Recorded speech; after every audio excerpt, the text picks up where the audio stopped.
Hello, this is your video instructions for the independent reading presentation that you are going to be doing to wrap up your reading for this grading period. So you'll notice the approximate time. I am expecting you to do at least 2 hours worth of work on this. Now, that is also broken up. So today is Wednesday. There are 8 days, 8 school days before it's due on Friday, January the 29th. If you spend 15 minutes minimum working on this each of those 8 days, that comes out to 120 minutes. That's 2 hours. So it should not be an issue getting this done in the 8 school days that you have left. Also, Friday, January 29th is the last day of the grading period. Therefore, I will not accept any work that comes in after that day. You were told about this presentation on January 5th. You are being given specific instructions and assigned this now, which is 8 school days before the due date. So this is a hard and fast. I know that throughout this grading period, you have been able to turn in legwork without any penalty.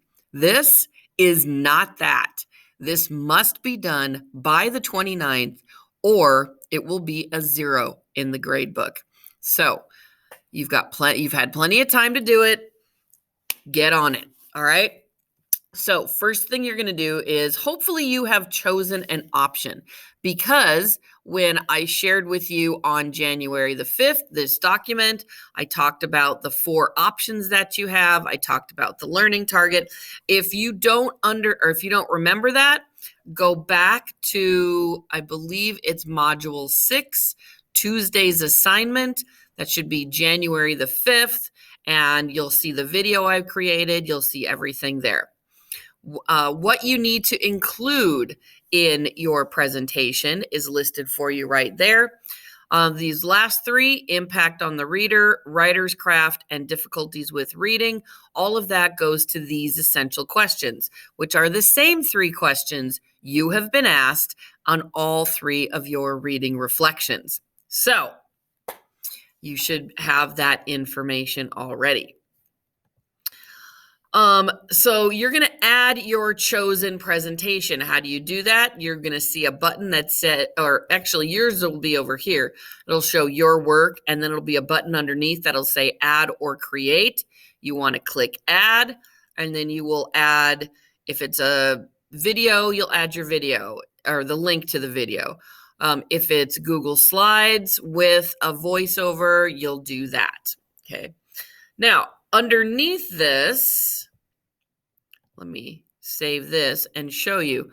I have also, as I told you back in on the 5th, I was going to include some samples. So if you look at video presentation, this is materials. I give you instructions, digital tools to use, as well as the rubric, so you know how this is going to be scored. I need to change this. Let me edit this. I do have a student sample. This was an exemplary student sample from one of my juniors' last grading period. I have provided an exemplary student sample for you. So this is Ben. He did a video on his text.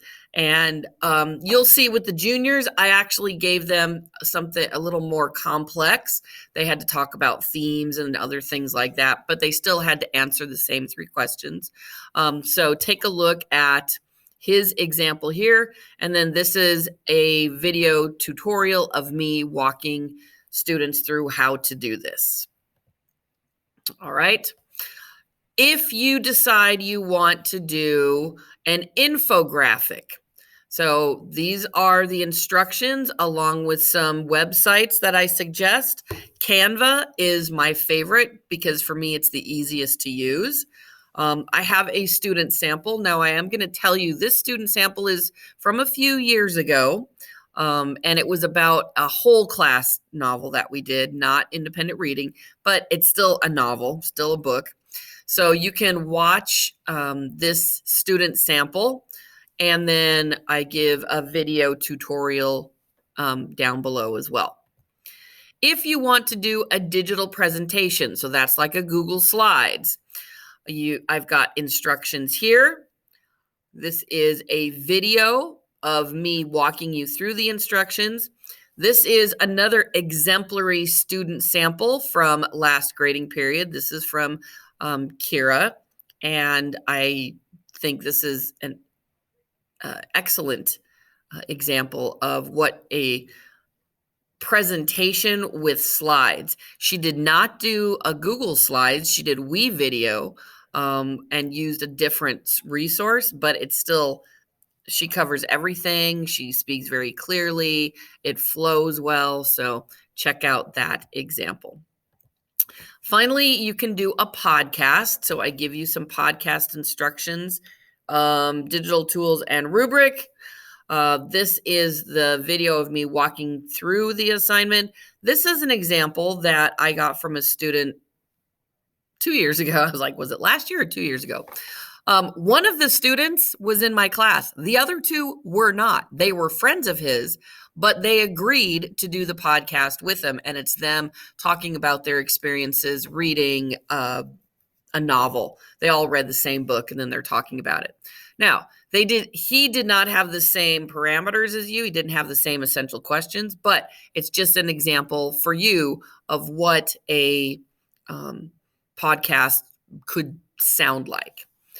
You'll have different information than what he has, but it is something to consider. Okay? If you have any questions, you know how to reach me. Otherwise, I am looking forward to seeing, hearing, listening to your presentations about your independent reading and the impact that has had on you throughout this quarter.